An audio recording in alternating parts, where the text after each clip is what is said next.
हिंदी साहित्य में आइए सुनते हैं मुंशी प्रेमचंद्र द्वारा रचित दो बहनें। स्वर चंद्रशेखर। विशेष आग्रह, अगर आपको हमारी कहानी पसंद है तो कृपया लाइक, शेयर, सब्सक्राइब अवश्य करें। आप कहां से सुन रहे हैं और अपना शुभ नाम कमेंट बॉक्स में लिखना ना भूलें। धन्यवाद। दोनों बहनें 2 साल के बाद एक तीसरे नातेदार के घर मिली और खूब रो धोकर खुश हुई तो बड़ी बहन रूप कुमारी ने देखा कि छोटी बहन राम दुलारी सिर से पांव तक गहनों से लदी हुई है। कुछ उसका रंग खिल गया है, स्वभाव में कुछ गरिमा आ गई है और बातचीत करने में ज्यादा चतुर हो गई है।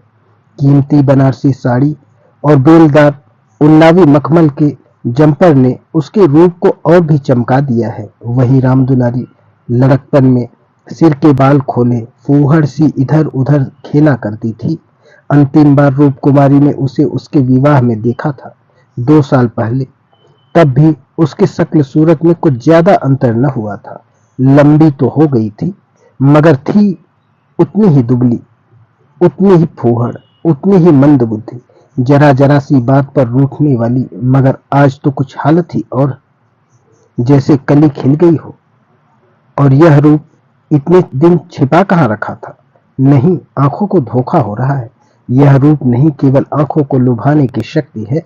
रेशम और मखमल और सोने के बल पर वह रूपरेखा थोड़ी ही बदल जाएगी, फिर भी आंखों में समाई जाती है। 50 स्त्रियां जमा है मगर यह आकर्षण, यह जादू और किसी में नहीं। कहीं आईना मिलता तो जरा वह जाकर अपनी भी सूरत देखती। घर से चलते समय उसने आईना देखा था। अपने रूप को चमकाने के लिए जितना सान चढ़ा सकती थी उससे कुछ अधिक ही चढ़ाया था, लेकिन अब वह सूरत जैसे स्मृति से मिट गई है। उसकी धुंधली सी परछाई भर हृदय पट पर है। उसे फिर से देखने के लिए वह बेकरार हो रही है। वह अब तुलनात्मक दृष्टि से देखेगी, राम दुलारी में यह आकर्षण कहाँ से आया, इस रहस्य का पता लगाएगी। यूं उसके पास मेकअप की सामग्री के साथ छोटा सा आईना भी है, लेकिन भीड़ भाड़ में वह आईना देखने या बनाव श्रृंगार की आदि नहीं है। ये औरतें दिल में न जाने क्या समझे, मगर यहाँ कोई आईना तो होगा, ड्राइंग रूम में जरूर ही होगा। वह उठकर ड्राइंग रूम में गई और एक कद्दे आदम शीशे में अपनी सूरत देखी। वहां इस वक्त और कोई न था। मर्द बाहर सहन में थे और औरतें गाने बजाने में लगी हुई थी। उसने आलोचनात्मक दृष्टि से एक एक अंगों के एक एक विन्यास को देखा। उसका अंग विन्यास, उसकी मुख छवि निष्कलंक है, मगर वह ताजगी, वह मादकता, वह माधुर्य नहीं है। हाँ, नहीं है। वह अपने को धोखे में नहीं डाल सकती। कारण क्या है? यही कि राम दुलारी आज खिली है, उसे खिले जमाना हो गया, लेकिन इस ख्याल से उसका चित्त शांत नहीं होता। वह राम दुलारी से हेठी बनकर नहीं रह सकती। ये पुरुष भी कितने गावदी होते हैं, किसी ने भी सच्चे सौंदर्य की परख नहीं। इन्हें तो जवानी और चंचलता और हाव भाव चाहिए। आंखें रखकर भी अंधे बनते हैं। भला इन बातों का आपके क्या संबंध? ये तो उम्र के तमाशे हैं। असली रूप तो वह है जो समय की परवाह न करे। उसके कपड़ों में राम दुलारी को खड़ा कर दो, फिर देखो यह सारा जादू कहाँ उड़ जाता है, चुड़ैल सी नजर आए। मगर इन धंधों को कौन समझाए? मगर राम दुलारी के घर वाले तो इतने संपन्न न थे। विवाह में जो जोड़े और गहने आए थे वे तो बहुत ही निराशाजनक थे। खुशहाली का दूसरा कोई सामान भी न था। इसके ससुर एक रियासत के मुख्तार आम थे और दूल्हा कॉलेज में पढ़ता था। इस 2 साल में कहां से यह होल बरस गया? कौन जाने गहने कहीं से मांग लाई हो, कपड़े भी मांगे हो सकते हैं। कुछ औरतों को अपनी हैसियत बढ़ाकर दिखाने की लत होती है, तो वह स्वांग राम दुलारी को मुबारक रहे। मैं जैसी हूँ वैसी अच्छी हूँ। प्रदर्शन का यह रोग कितना बढ़ता जाता है। घर में रोटियों का ठिकाना नहीं। मर्द 25-30 रुपए पर कलम घिस रहा है, लेकिन देवी जी घर से निकलेंगी तो इस तरह बन ठन कर मानो कहीं की राजकुमारी है। बिसातियों के और दर्जियों के तकाजे सहेंगी, बजाज के सामने हाथ जोड़ेंगी, शौहर की घुड़कियां खाएंगी, रोएंगी, रूठेंगी, मगर प्रदर्शन के उन्माद को नहीं रोकती। घर वाले भी सोचते होंगे कितनी छिछोरी तबीयत है इसकी। मगर यहाँ तो देवी जी ने बेहयाई पर कमर बांध ली है। कोई कितना ही हंसे, बेहया की बला दूर। उन्हें तो बस यही धुन सवार है कि जिधर से निकल जाए उधर लोग हृदय पर हाथ रखकर रह जाए। राम दुलारी ने जरूर किसी से गहने और जेवर मांग लिए। बेशर्म जो है, उसके चेहरे पर आत्मसम्मान की लाली दौड़ गई। न सही उसके पास जेवर और कपड़े, उसे किसी के सामने लज्जित तो नहीं होना पड़ता, किसी की मोह तो नहीं चुराना पड़ता। एक एक लाख के तो उसके 2 लड़के हैं, भगवान उन्हें चिरायु करे। वह इसी में खुश है। खुद अच्छा पहन लेने और अच्छा खा लेने से जीवन का उद्देश्य नहीं पूरा हो जाता। उसके घर वाले गरीब हैं, पर उनकी इज्जत करते हैं। किसी का गला तो नहीं दबाते, किसी का श्राप तो नहीं लेते। इस तरह अपने मन को ढांढस देकर वह फिर बरामदे में आई तो राम दुलारी ने जैसे उसे दया की आंखों से देखकर कहा, जीजा जी की कुछ तरक्की वरक्की हुई कि नहीं बहन, या अभी तक वही 75 रुपए पर कलम घिस रहे हैं? रूप कुमारी की दीह में आग लग गई। उफ़ दिमाग, मानो इसका पति लाठ ही हो। अकड़कर बोली, तरक्की क्यों नहीं हुई? अब 100 के ग्रेड में है। आजकल यह भी गनीमत है, नहीं तो अच्छे अच्छे MA पासों को देखती हूँ कि कोई टके को नहीं पूछता। तेरा शौहर तो अब BA में होगा। राम दुलारी ने नाक सिकोड़ कर कहा, उन्होंने तो पढ़ना छोड़ दिया बहन, पढ़कर औकात खराब करना था और क्या। एक कंपनी के एजेंट हो गए हैं, अब 250 रुपए माहवार पाते हैं, कमीशन ऊपर से। 5 रुपए रोज सफर खर्च के लिए मिलते हैं। यह समझ लो कि 500 का औसत पड़ जाता है। 150 माहवार तो उनका निजी खर्च है बहन। ऊंचे ओहदे के लिए अच्छी हैसियत भी तो होनी चाहिए। 350 बेदाग बच जाते हैं, उसमें से 100 रुपए मुझे मिलते हैं। 250 में घर खर्च आराम से चलता है। MA पास करके क्या करते? रूप कुमारी इस कथन को शेख चिल्ली की दास्तान से ज्यादा महत्व नहीं देना चाहती, मगर राम दुलारी के लहजे में इतनी विश्वासोत्पादक है कि वह अपनी निम्न चेतना में उससे प्रभावित हो रही है और उसके मुख पर पराजय की खिन्नता साफ झलक रही है। मगर यदि उसे बिल्कुल पागल नहीं हो जाना है तो इस ज्वाला को हृदय से निकाल देना पड़ेगा। जीरा करके अपने मन को विश्वास दिलाना पड़ेगा कि इसके काव्य में 1/4 से ज्यादा सत्य नहीं है। 1/4 तक वह सह सकती है, इससे ज्यादा उससे न सहा जाए। इसके साथ ही उसके दिल में धड़कन भी है कि कहीं यह तथा सत्य निकली तो वह राम दुलारी को कैसे मुंह दिखाएगी। उसे भय है कि कहीं उसकी आंखों से आंसू न निकल पड़े। कहां 75 और कहां 500। इतनी बड़ी रकम आत्मा की हत्या करके भी क्यों न मिले, फिर भी रूप कुमारी के लिए असह्य है। आत्मा का मूल्य अधिक से अधिक 100 रुपए हो सकता है, 500 किसी हालत में भी नहीं। उसने परिहास के भाव से पूछा, जब एजेंटी में इतना वेतन और भत्ता मिलता है तो ये सारे कॉलेज बंद क्यों नहीं हो जाते? हजारों लड़के क्यों अपनी जिंदगी खराब करते हैं? राम दुलारी बहन के खिसियाएपन का आनंद उठाती हुई बोली, बहन तुम यहाँ भूल कर रही हो। MA तो सभी पास हो जाते हैं, मगर एजेंटी बिरले ही कोई कर पाते हैं। यह तो ईश्वर की देन है। कोई जिंदगी भर पढ़ता रहे, मगर यह जरूरी नहीं कि वह एक अच्छा एजेंट भी हो जाए। रुपए पैदा करना दूसरी बात है, आलिम फाजिल हो जाना दूसरी बात। अपने माल की श्रेष्ठता का विश्वास पैदा कर देना, यह दिल में जमा देना, इससे सस्ता और टिकाऊ माल बाजार में मिल ही नहीं सकता। आसान काम नहीं है। एक से एक घाघों से उनका साबका पड़ता है। बड़े बड़े राजाओं और रईसों को मत फेरना पड़ता है, तब जाके कहीं माल बिकता है। मामूली आदमी तो राजाओं और नवाबों के सामने ही न जा सके, पहुंच ही न हो, और किसी तरह पहुंच भी जाए तो जबान न खुले। पहले पहल तो इन्हें भी झिझक हुई थी, मगर अब तो इस सागर के मगर हैं। अगले साल तरक्की होने वाली है। रूप कुमारी की धमनियों में रक्त की गति जैसे बंद हो जा रही थी। निर्दयी आकाश गिर क्यों नहीं पड़ता? पाषाण हृदय धरती पर क्यों नहीं फट जाता? यह कहाँ का न्याय है कि रूप कुमारी जो रूपवती है, तमीजदार है, सुघड़ है, पति पर जान देने वाली है, बच्चों को प्राणों से ज्यादा चाहती है, थोड़े में गृहस्थी को इतने अच्छे ढंग से चलाती है, उसकी तो यह दुर्गति।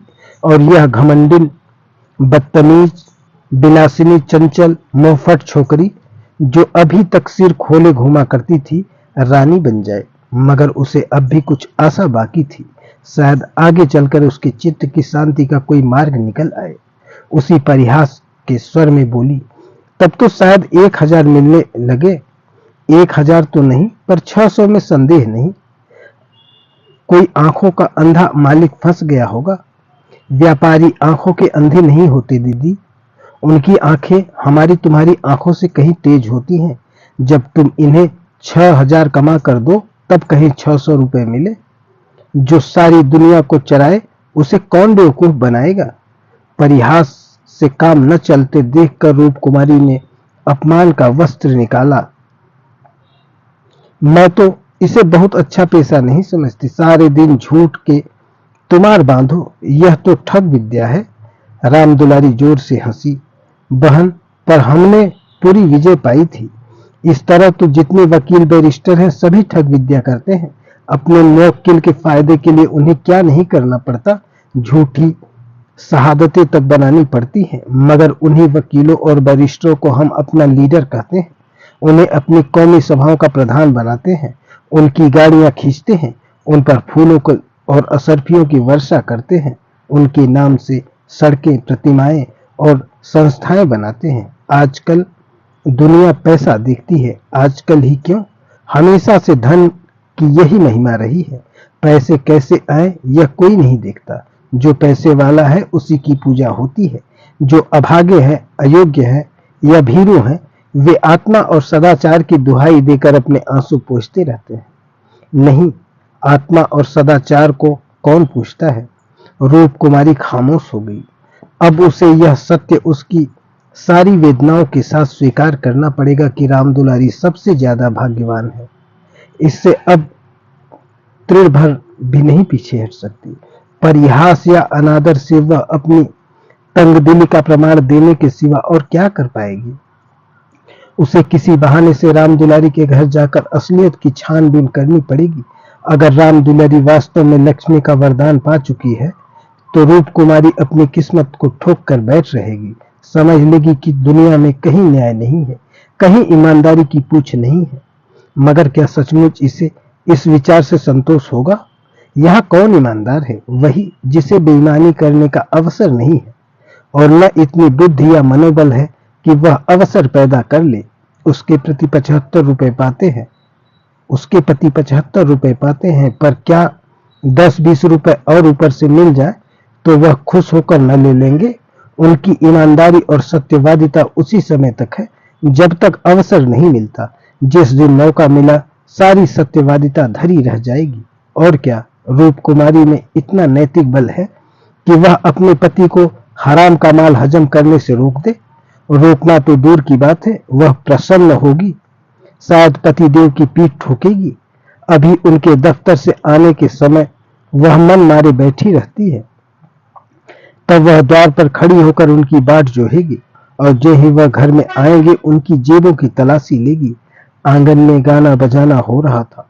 राम दुलारी उमंग के साथ गा रही थी और रूप कुमारी वहीं बरामदे में उदास बैठी हुई थी। न जाने क्यों उसके सिर में दर्द होने लगा था। कोई गाए, कोई नाचे, उसके से क्या प्रयोजन। वह तो अभागिन है, रोने के लिए पैदा ही हुई है। 9 बजे रात को मेहमान रुखसत होने लगे। रूप कुमारी भी उठी, इक्का मंगवाने जा रही थी कि राम दुलारी ने कहा, इक्का मंगवा कर क्या करोगी बहन। मुझे लेने के लिए कार आती होगी। चलो 2-4 दिन मेरे यहाँ रहो, फिर चली जाना। मैं जीजाजू को कहला भेजूंगी, तुम्हारा इंतजार न करे। रूप कुमारी का यह अंतिम अस्त्र भी बेकार हो गया। राम दुलारी के घर जाकर हालचाल की टोह लेने की इच्छा गायब हो गई। वह अब अपने घर जाएगी और मुंह ढांप कर रहेगी। इन फटे हालों में क्यों किसी के घर जाए। बोली, नहीं, अभी तो मुझे फुर्सत नहीं है। बच्चे घबरा रहे होंगे, फिर कभी आऊंगी। क्या रात भर भी न ठहरोगी? नहीं। अच्छा बताओ कब आओगी? मैं सवारी भेज दूंगी। मैं खुद कहला भेजूंगी। तुम्हें याद न रहेगी। साल भर हो गया, भूल कर भी याद न किया। मैं इसी इंतजार में थी कि दीदी बुलावे तो चलो।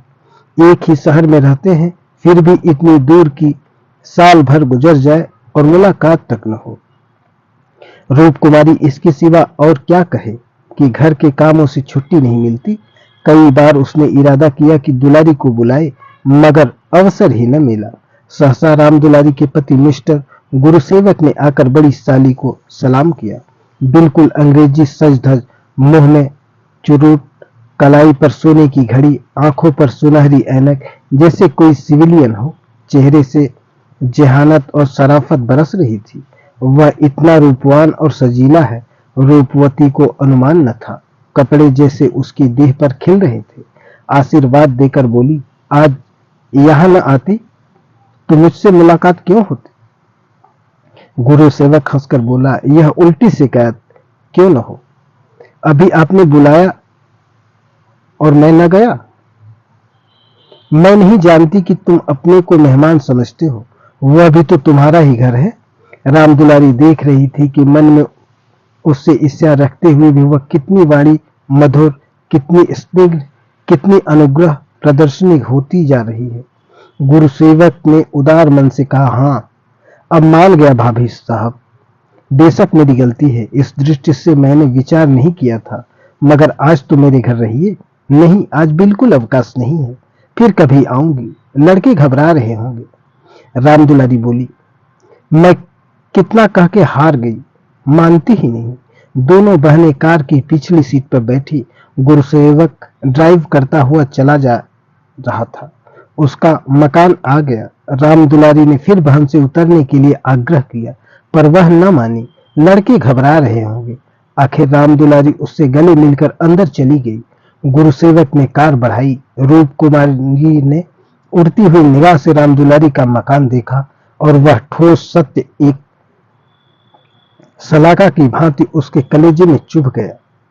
कुछ दूर जाकर गुरुसेवक बोला, भाभी मैंने तो अपने लिए अच्छा रास्ता निकाल लिया। अगर 2-4 साल इसी तरह काम रहा तो आदमी बन जाऊंगा। रूप कुमारी ने सहानुभूति के साथ, राम दुलारी ने मुझसे बताया था। भगवान करे जहां रहो खुश रहो, मगर जरा हाथ पैर संभाल के रहना। मैं मालिक की आंख बचाकर एक पैसा भी नहीं लेता। पैसा लेना पाप समझता हूं भाभी। दौलत का मजा तो तभी है कि ईमान सलामत रहे। ईमान खोकर पैसे मिले तो क्या। मैं ऐसी दौलत को त्याज्य समझता हूं। और आंख किसकी बचाऊं, सब सिया फुसेद तो मेरे हाथ में है। मालिक तो रहा नहीं, केवल उसकी बेवा है। उसने सब कुछ मेरे हाथ में छोड़ रखा है। मैंने उसका कारोबार संभाल न लिया होता तो सब कुछ चौपट हो जाता। मेरे सामने तो मालिक सिर्फ 3 महीने जिंदा रहे, मगर आदमी को परखना खूब जानते थे। मुझे 100 रुपए पर रखा और 1 महीने में 200 रुपए कर दिया। आप लोगों की दुआ से पहले ही महीने में मैंने 12,000 का काम किया। क्या काम करना पड़ता है? रूप कुमारी ने बिना किसी उद्देश्य से पूछा। वही मशीनों के एजेंटी, तरह तरह की मशीनें मंगवाना और बेचना, ठंडा जवाब था। राम को रूप कुमारी का मनहूस घर आ गया। द्वार पर एक लालटेन टिमटिमा रही थी।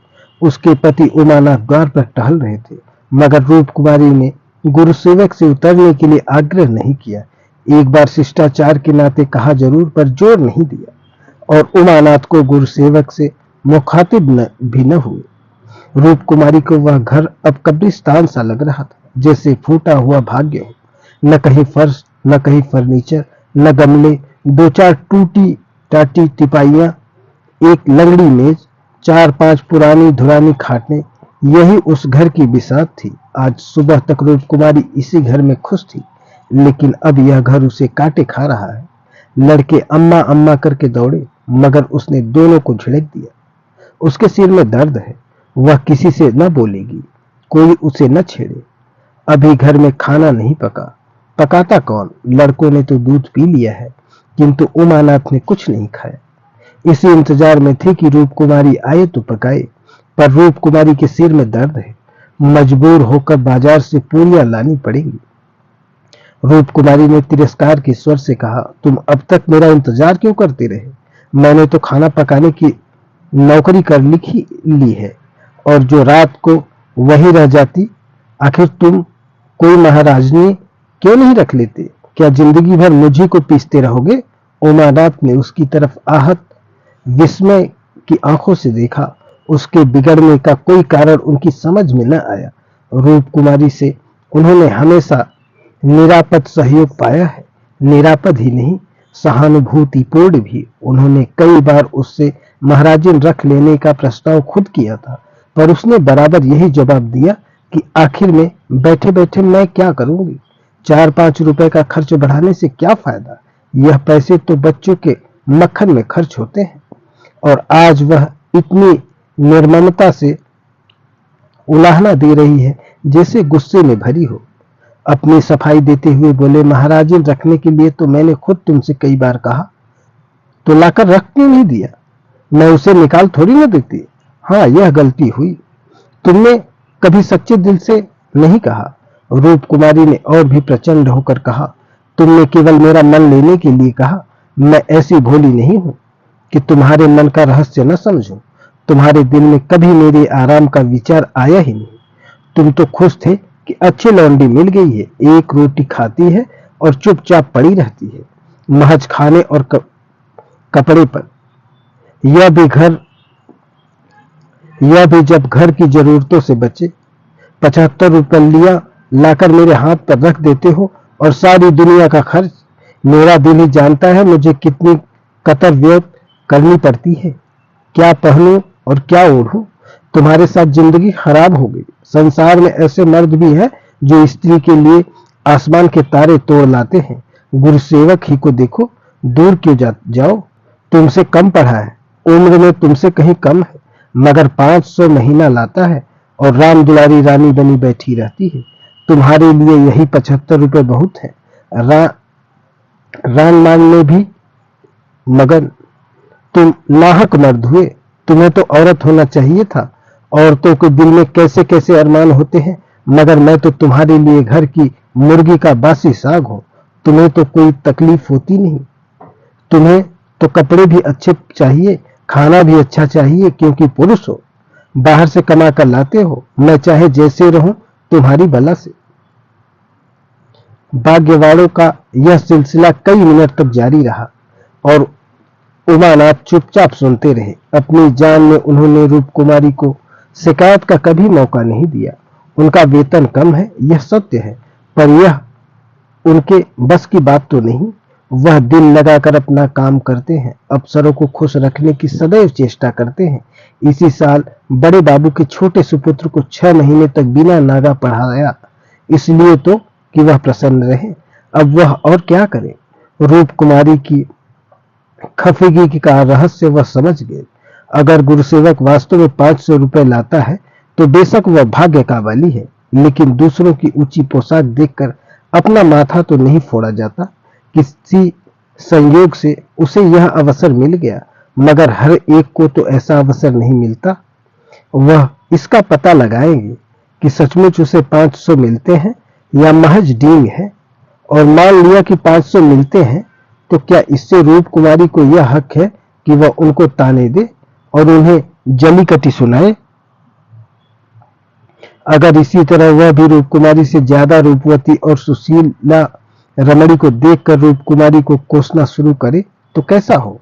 रूप कुमारी सुंदरी है, मृदुभाषिणी है, त्यागमयी है, लेकिन उससे बढ़कर सुंदरी, मृदुभाषिणी, त्यागिणी देवियों से दुनिया खाली नहीं है। तो क्या इस कारण वह रूप कुमारी का अनादर करे? एक समय था जब उनका उन्माद कब का शांत हो गया। भावुकता के संसार से वास्तविक जीवन में आए उन्हें एक युग बीत गया। अब तो विवाहित जीवन का उन्हें काफी अनुभव हो गया है। एक को दूसरे के गुण दोष मालूम हो गए हैं। अब तो संतोष ही में उनका जीवन सुखी रह सकता है। मगर रूप कुमारी समझदार होकर भी इतनी मोटी सी बात नहीं समझती। फिर भी उन्हें रूप कुमारी से सहानुभूति हुई है। वह उदार प्रकृति के आदमी थे और अल्पनाशील थे। उसकी कटु बातों का कुछ जवाब न दिया, शरबत की तरफ पी गए। अपनी बहन के ठाठ देखकर एक क्षण के लिए रूप कुमारी के मन में ऐसे निराशाजनक, अन्यायपूर्ण, दुखद भावों का उठना बिल्कुल स्वाभाविक है। रूप कुमारी कोई सन्यासिनी नहीं, विरागिनी नहीं कि हर एक दशा में अविचलित रहे। इस तरह अपने मन को समझाकर उमानाथ ने गुरुसेवक के विषय में तहकीकात करने का संकल्प किया। एक सप्ताह तक रूप कुमारी मानसिक अशांति की दशा में रही। बात बात पर झुंझलाती, लड़कों को डांटती, पति को कोसती, अपने नसीबों को रोती। घर का काम तो करना ही पड़ता था, लेकिन अब इस काम में उसे आनंद न आता था। बेलाग सी टालती थी। घर की जिन पुरानी धुरानी चीजों से उसका आत्मीय संबंध सा हो गया था, उनकी सफाई और सजावट में वह व्यस्त रहा करती थी। उनकी तरफ अब आंख उठाकर भी न देखती। घर में एक ही खिदमतगार था। उसने जब देखा बहू जी घर की तरफ से खुद ही लापरवाह हैं, तो उसे क्या गरज थी कि सफाई करता। जो चीज जहां पड़ी थी वहीं पड़ी रहती। कौन उठाकर ठिकाने से रखे। बच्चे मां से बोलते डरते थे और उमानाथ तो उसके साय से भी भागते थे। जो कुछ सामने थाली में आ जाता उसे पेट में डाल लेते और दफ्तर चले जाते। दफ्तर से लौटकर दोनों बच्चों को साथ ले लेते और कहीं घूमने निकल जाते। रूप कुमारी से कुछ कहना बारूद में दिया सलाई लगाना था। हाँ, उनकी यह तहकीकात जारी थी। एक दिन उमानाथ दफ्तर से लौटे तो उनके साथ गुरुसेवक भी थे। रूप कुमारी ने आज कई दिनों के बाद परिस्थिति से सहयोग कर लिया था और इस वक्त झाड़न लिए कुर्सियां और तिपाइयां साफ कर रही थी कि गुरुसेवक ने अंदर पहुंचकर सलाम किया। रूप कुमारी दिल में कट गई। उमानाथ पर ऐसा क्रोध आया कि उसका मुंह नोच ले। इन्हें लाकर यहां क्यों खड़ा कर दिया। न कहना न सुनना, बस बुला लाए। उसे इस दशा में देखकर गुरुसेवक दिल में क्या कहता होगा, मगर इन्हें अक्ल आई ही कब थी। वह अपना पर्दा ढांकती फिरती है और आप उसे खोलते फिरते हैं। जरा भी लज्जा नहीं, जैसे बेहयाई का बाना पहन लिया है। बरबस उसका अपमान करते हैं। न जाने उसने उनका क्या बिगाड़ा है। आशीर्वाद देकर कुशल समाचार पूछा और कुर्सी रख दी। गुरुसेवक ने बैठते हुए कहा, आज भाई साहब ने मेरी दावत की है। मैं उनकी दावत पर तो न आता, लेकिन जब उन्होंने कहा तुम्हारी भाभी का कड़ा तकाजा है, तब मुझे समय निकालकर आना पड़ा। रूप कुमारी ने बात बनाई। घर का कलश छिपाना पड़ा। तुमसे उस दिन कुछ बातचीत न हो पाई। जी लगा हुआ था। गुरुसेवक ने कमरे के चारों तरफ नजर दौड़ाकर कहा, इस पिंजड़े में तो आप लोगों को बड़ी तकलीफ होती होगी। रूप कुमारी को ज्ञात हुआ यह युवक कितना सुरुचिहीन, कितना अरसिक है। दूसरों के मनोभावों का आदर करना जैसे जानता ही नहीं। इसे इतनी सी बात भी नहीं मालूम कि दुनिया में सभी भाग्यशाली नहीं होते। लाखों में एक ही वही भाग्यशाली निकलता है, और उसे भाग्यवान ही क्यों कहा जाए। जहां बहुतों को दाना न मयस्सर हो, वहां थोड़े से आदमियों के भोग विलास में कौन सा सौभाग्य। जहां बहुत से आदमी भूखों मर रहे हों, वहां दो चार आदमी मोहन भोग उड़ाएं तो यह उनकी बेहयाई और हृदयहीनता है, सौभाग्य कभी नहीं। कुछ चिढ़ कर बोली, पिंजरे में कटघरे में रहने से अच्छा है। पिंजरे में निरीह पक्षी रहते हैं, कटघरा तो घातक जंतुओं के लिए रहता है। गुरुसेवक शायद यह संकेत समझ न सका। बोला, मेरा तो इस घर में दम घुट जाए। मैं आपके लिए अपने घर के पास ही एक मकान ठीक करा दूंगा। खूब लंबा चौड़ा, आपसे कुछ किराया न लिया जाएगा। मकान हमारी मालकिन का है। मैं भी उसी के एक मकान में रहता हूँ। सैकड़ों मकान है उनके पास, सैकड़ों। सब मेरे इख्तियार में है। जिसे जो मकान चाहूं दे दो, मेरे इख्तियार में है। किराया लूं या न लूं, मैं आपके लिए सबसे अच्छा मकान ठीक करूंगा। मैं आपका बहुत अदब करता हूं। रूप कुमारी समझ गई, महाशय इस वक्त नशे में है, अभी यूं बहक रहे हैं। अब उसने गौर से देखा तो उनकी आंखें सिकुड़ गई थी। गाल कुछ फूले हुए थे। जबान भी लड़खड़ाने लगी थी। एक जबान, खूबसूरत शरीफ चेहरा कुछ ऐसा सेखीबाज और निर्लज्ज हो गया कि उसे देखकर घृणा होती थी। उसने एक क्षण बाद फिर बहकना शुरू किया, मैं आपका बहुत अदब करता हूँ। जी हाँ, आप मेरी बड़ी भाभी। आपके लिए मेरी जान हाजिर है। आपके लिए एक मकान नहीं, 100 मकान तैयार है। मैं मिसेज लोहिया का मुख्तार हूँ। सब कुछ मेरे हाथ में है। सब कुछ। मैं जो कुछ कहता हूँ वह आंखें बंद करके मंजूर कर लेती है। मुझे अपना बेटा समझती है। मैं उसकी सारी जायदाद का मालिक हूँ। मिस्टर लोहिया ने मुझे 20 रुपए पर रखा, 20 रुपए पर। वह बड़ा मालदार था। मगर किसी को नहीं मालूम उसकी दौलत कहां से आती थी, किसी को नहीं मालूम, मेरे सिवा कोई नहीं जानता। वह खुफिया फरोश था, किसी से कहना नहीं। वह चोरी से कोकीन बेचता था, लाखों की आमदनी थी उसकी। अब वही व्यापार मैं करता हूँ। हर शहर में हमारे खुफिया एजेंट हैं। मिस्टर लोहिया ने मुझे इस फन में उस्ताद बना दिया। जी हाँ, मजाल नहीं कि मुझे कोई गिरफ्तार कर ले। बड़े बड़े अफसरों से मेरा याराना है। उनके मुंह में नोटों के पुलिंदे ठूस ठूस कर उनकी जबान बंद कर देता हूँ। कोई चू नहीं कह सकता। दिन दहाड़े बेचता हूँ, हिसाब में लिखता हूँ 1000 रिश्वत दी, देता हूँ 500, बाकी यारों का है। बेदरेज रुपए आते हैं और बेदरेज खर्च करता हूँ। बुढ़िया को तो राम नाम से मतलब है। 70 चूहे खा के अब हज करने चली है। कोई मेरा हाथ पकड़ने वाला नहीं, कोई बोलने वाला नहीं। जेब से नोटों का एक बंडल निकालकर, यह आपके चरणों की भेंट है। मुझे दुआ दीजिए कि इसी शान से जिंदगी कट जाए। जो आत्मा और सदाचार के उपासक हैं उन्हें कुबेर लाते मारता है, लक्ष्मी उनको पकड़ती है। जो उसके लिए अपना दीन और ईमान सब कुछ छोड़ने को तैयार है। मुझे बुरा न कहिए, मैं कौन मालदार हूँ। जितने धनी हैं वे सब के सब लुटेरे हैं, पक्के लुटेरे, डाकू। कल मेरे पास रुपए हो जाए और मैं एक धर्मशाला बनवा दूं, फिर देखिए मेरी कितनी वाह वाह होती है। कौन पूछता है मुझे दौलत कहां से मिली। जिस महात्मा को कहिए बुलाकर उससे प्रशंसा करवा लो। मिस्टर लोहिया को महात्माओं ने धर्म भूषण की उपाधि दी थी। इन स्वार्थी पेट के बंदरों ने उस बुढ़े को, जिससे बड़ा कुकर्मी संसार में न होगा। यहाँ तो लूट है। एक वकील आध घंटा बहस करके 500 मार लेता है। एक डॉक्टर जरा सा नस्तर लगाकर 1000 सीधा कर लेता है। एक जुआरी स्पेकुलेशन में एक एक की में लाखों का वारा न्यारा कर देता है। अगर उनकी आमदनी जायज है तो मेरी आमदनी भी जायज है। जी हाँ, जायज है।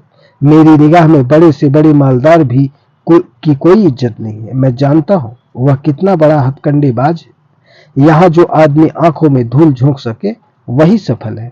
गरीबों को लूट कर मालदार हो जाना समाज की पुरानी परंपरा है।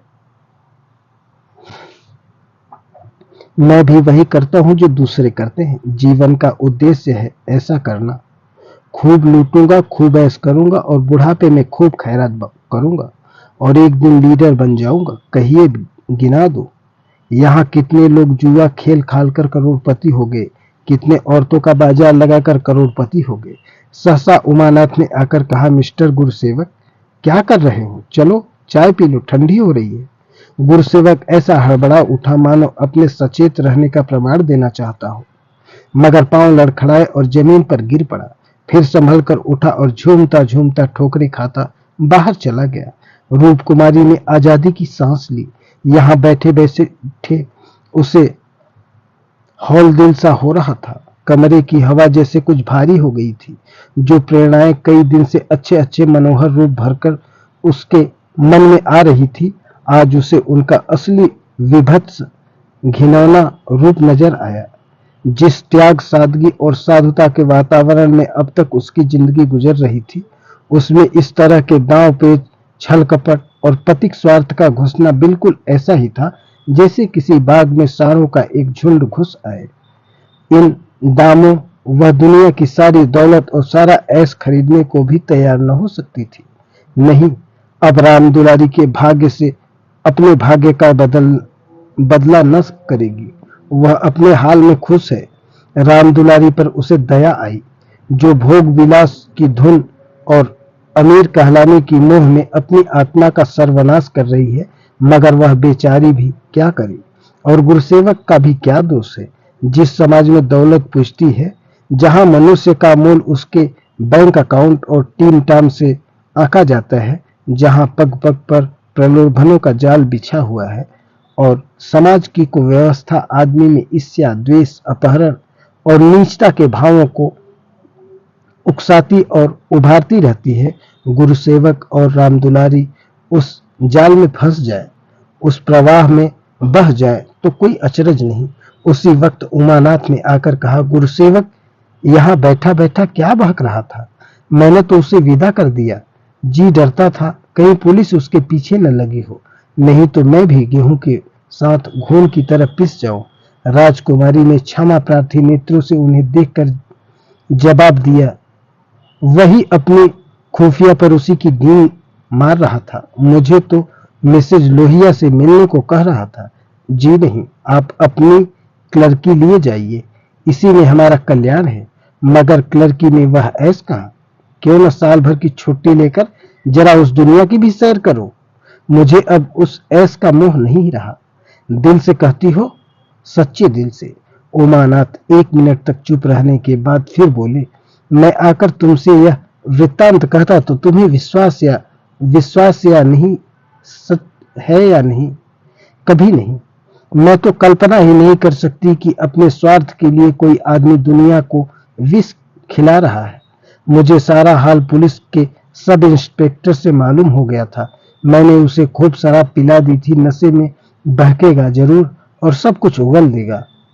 ललचता तो तुम्हारा भी जी था। हाँ, ललचता तो था और अब भी ललच रहा है, मगर ऐश करने के लिए जिस हुनर की जरूरत है वह कहां से लाऊंगा? ईश्वर न करे वह हुनर तुम में आए। मुझे तो उस बेचारे पर तरस आती है। मालूम नहीं खैरियत से घर पहुंच गया या नहीं। उसकी कार थी, कोई चिंता नहीं। रूप कुमारी एक क्षण जमीन की तरफ ताकती रही, फिर बोली, तुम मुझे दुलारी के घर पहुंचा दो। अभी शायद मैं उसकी कुछ मदद कर सकूं। जिस बाग की वह सैर कर रही है उसके चारों ओर निशाचर घात लगाए बैठे हैं, शायद मैं उसे बचा सकूं। उमानाथ ने देखा उसकी छवि कितनी दया पुलकित हो उठी थी। धन्यवाद।